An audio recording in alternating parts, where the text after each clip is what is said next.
Hey guys, how's it going? So today we're going to be reviewing this guy, the Milwaukee Adjustable Hole Cutter. So I got this because I want to install some recessed lights, and this is supposed to make them really simple and easy. I'm going to go ahead and try it out, see how it works. The recessed lights I purchased, the distance that you're supposed to cut for them is about 6 1/4. So this is supposed to cut it right at 6 1/4, and since they don't have, the recessed lights that I purchased don't have much of a lip, I definitely wanted to make sure that the hole in the ceiling is perfect, and hopefully this should be able to do it. So let's go ahead and try this puppy out. Okay, so this is what comes with it. You're going to have the cutters, and you're going to have the drill or the pilot drill right there. Here's your quick release, and this is the attachment that's going to go on the bottom of this this catch for all the drywall. In the back of this instructions, or in the back of this, it tells you how to set this all up. It's actually really straightforward. I'll put it here so you guys can read it. Feel free to just pause the video so that you could read it if you like. Here it is in Spanish. Yep. Okay. So how do you do this? So first thing is you get this guide. You're going to take this out to set the length that you want. I set it to 6 1/4 inches because that's the length I need for my recessed lights. So in order to do this, you just slip this out. So pull down here and then just pull it out like that. There's your quick release. Pull down like that, and it's just going to release it right away, which is nice. Go ahead, set that down. Now, in order to adjust the length of these, you're going to have to slide that out. So that's pretty straightforward. You just grab. Now this is greasy, so just note that when you first get it, this is going to have some grease on there. So don't go and grab anything that's white, like your recessed lights, and put your grease all over those, because then you're going to have to clean that up. So anyhow, you just slide this up like that. It slides out real easy. Set that off to the side, and then you just move these back and forth to the length that you want. I already set mine up, and it's really easy. So if I just go like this, you know, it just adjusts it. So I just undid what I wanted. I'm going to go ahead and put it back, but I need my other hand to do that. So anyhow, let me set that back to the distance. Okay, so there it's set to 6 1/4. Now I go ahead and put my drill bit back inside of here. Goes in through the top. Just press down. Anyhow, can you read that right there? So that's 6.5 over here and 6 over there. So that just goes right in there. These are set to 6 1/4. Okay. So once that's set to the length you want, go ahead and put the quick release back on. I got my other hand once. Okay, so the quick release is back on. Now at this point, I'm going to go ahead and I'm going to attach this to the drywall, to the catch. Okay, so flip that upside down. This part here where the spring is going to go onto there, like this. So you have these catches right there, and those are going to go right here. You see where that is? One right there, one over here. So go ahead and just like that, and press down.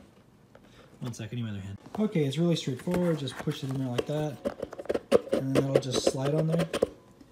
Go ahead, and then at this point you can get this guy over here, and let's flip this over. This is going to go right into here. I need my other hand to do this. Anyhow, you get the point. Just slide it into there, no problem. Then you're going to get your drill and put it on right there, through there. So 1 sec. Okay, just like that. It just slides in there. And it should swivel really easily. Let me see if I can. It should just swivel, no problem. Shouldn't catch on anything.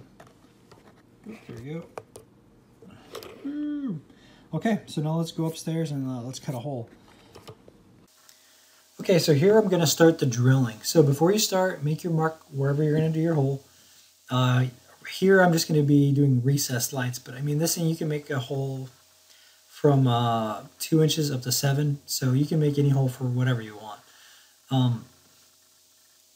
But for this instance, I'm making the hole 6 1/4 inches. That's the size used for recessed lights. So put your bit onto the mark that you made and then give it a light tap, is what you're about to see right now. That's so the blade doesn't go, or the drill bit doesn't go walking all over the place when you start drilling. Another thing I recommend is when you start this, put this drill to start spinning as fast as possible, and then slowly start pushing up into the into whatever you're cutting. Here, you might have noticed that the drill stopped. And that's because the clutch on the drill is set to a pretty low. That's why it stops.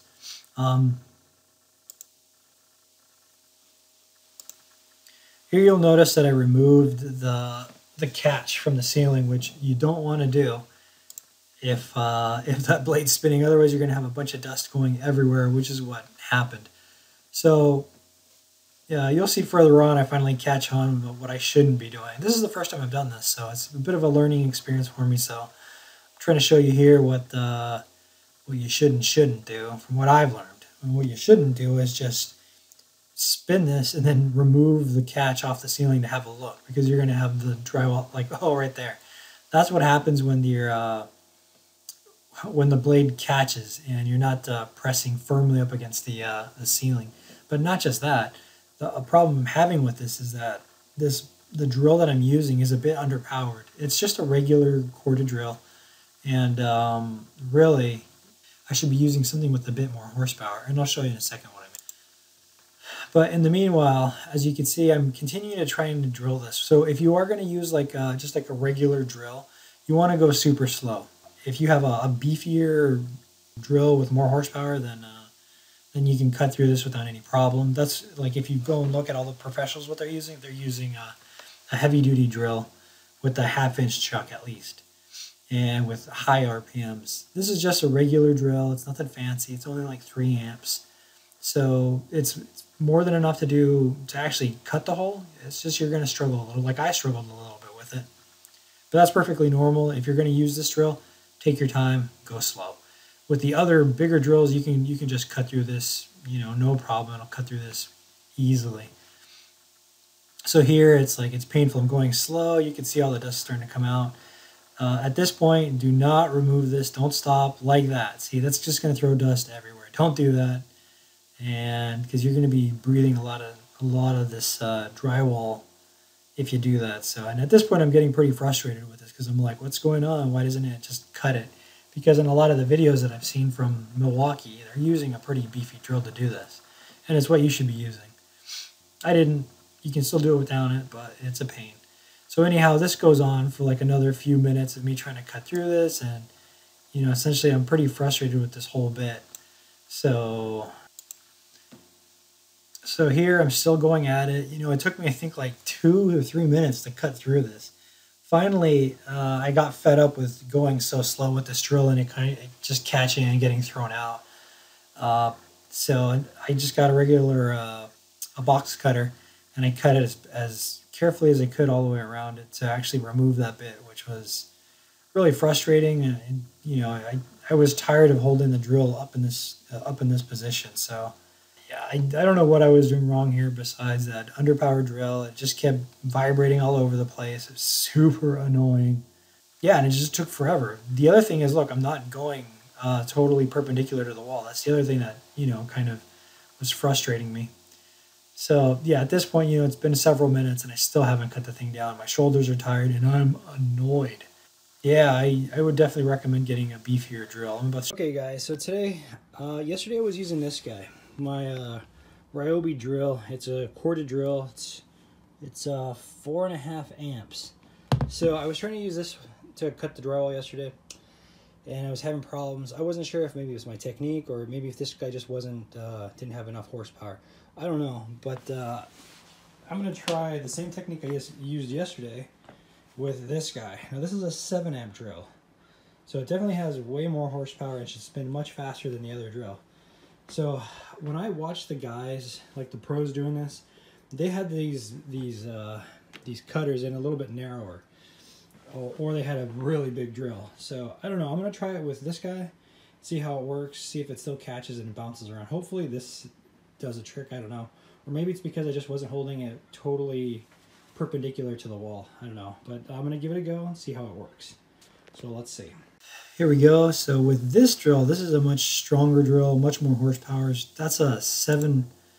That's like a 7 amp drill right there. That's also it's a hammer drill. You don't need a hammer drill, but I mean, I'm using one right there, and that thing will cut through the drywall without any problem. So the other thing too is give it a little tab, set it in there, and once you start cutting, keep cutting, and when you decide to stop, just stop, but don't remove the catch pan from the ceiling or wherever else you're cutting until a few seconds afterwards to allow the dust and all the other drywall material to settle into the catch.